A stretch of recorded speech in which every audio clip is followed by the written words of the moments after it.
大家好，我是小杨，今天用洋葱和土豆分享一道好吃的。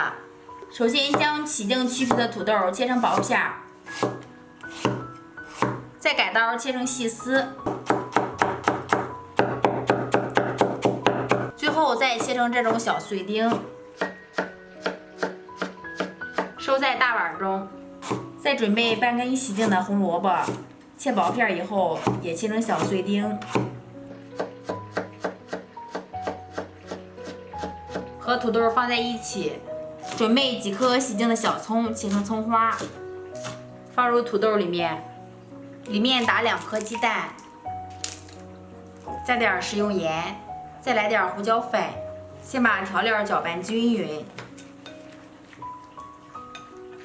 再加入1勺的面粉，搅拌成这种粘稠度就可以啦。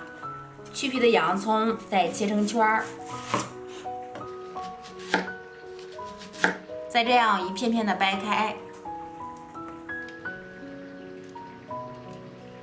平底锅预热，上面刷1层食用油，把切好的洋葱圈放入锅中，搅拌好的菜糊舀入里面。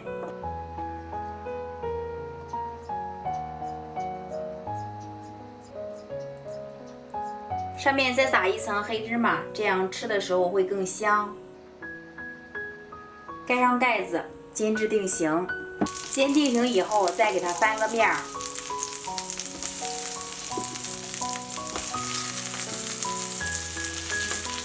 盖上盖子，再煎2分钟，捞到微微鼓起，摁一下不塌陷，这样就已经熟了，直接出锅就可以。